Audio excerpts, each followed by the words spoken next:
Totoo ba na kapag yumaman ka na, magiging masaya ka? Yan ang pag-uusapan natin dito sa video na to. Actually, may napanood lang kasi ako na video ni Miss Peng Mendoza. Nakikita niyo siya sa social media and nakita ko yung post niya regarding dito. So, share ko sa inyo yung insight regarding dito. And nag-agree din ako dun sa sinasabi niya na kahit yumaman ka na, hindi ka magiging masaya. Papaliwanag ko sa inyo dito sa video na to. Well, sabi niya kasi doon, magiging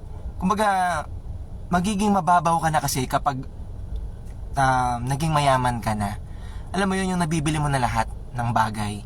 Darating sa punto na mabibili mo na lahat ng gusto mo.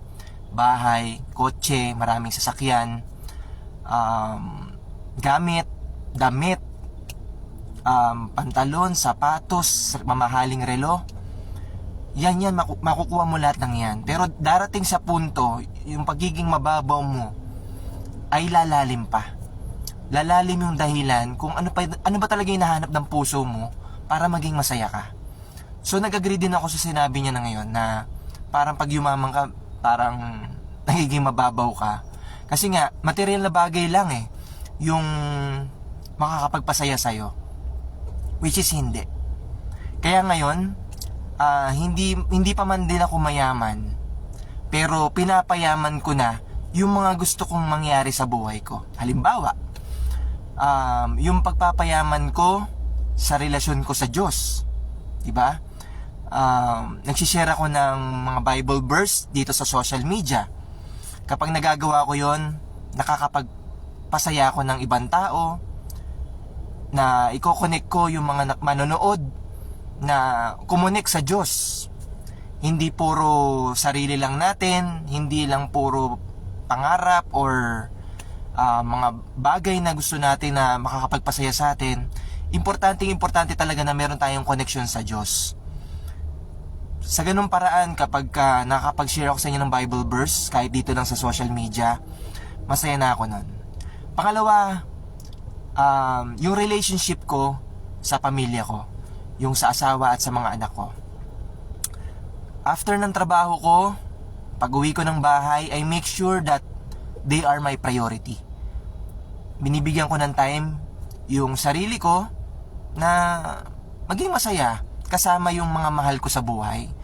So kapag nasa bahay na ako at nakikipaglaro yung mga bata sa akin, si Mrs. naglalambing, so nagkakaroon kami ng bonding. Hindi ko pinapalagpas yung ganong opportunity. Kasi yung mga anak ko, mga maliliit pa, so hindi naman habang buhay maliit sila, baby pa sila. So tinetreasure ko yung ganong mga moments. Kasi darating yung time na lalaki sila, magkakaroon din ng pamilya, tatanda sila, di ba? So habang maliit pa sila, chine-cherish ko yung ganong moment na time para sa pamilya, para sa mga anak ko at sa asawa ko.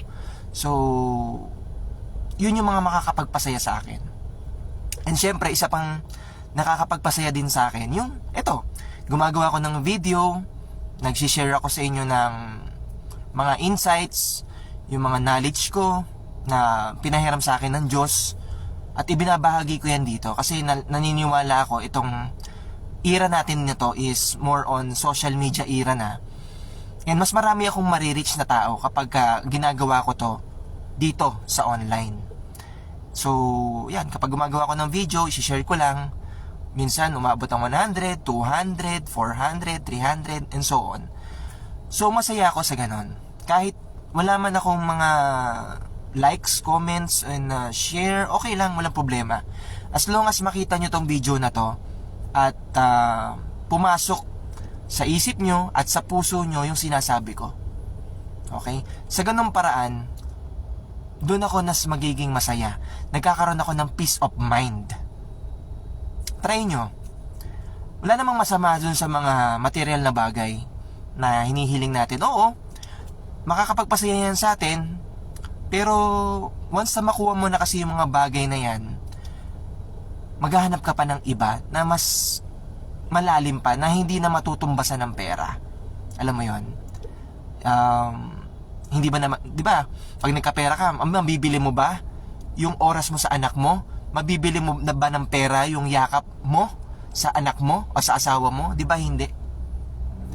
So, mag-focus tayo dun sa mga bagay na talagang sa tingin mo makakapagpasaya sa'yo.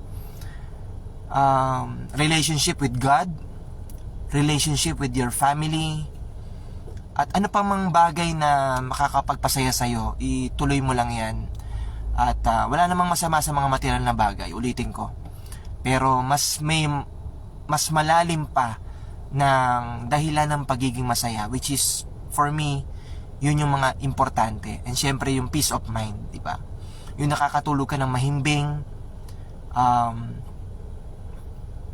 nagagawa mo yung makakapagpasaya ng puso mo. And syempre, gumawa tayo ng mabuti sa kapwa. Kasi maikli lang ang mundo. Maikli lang ang oras natin dito sa mundo. So, gumawa tayo ng mabuti sa kapwa. Nang sa gayon ay maging masaya yung puso natin.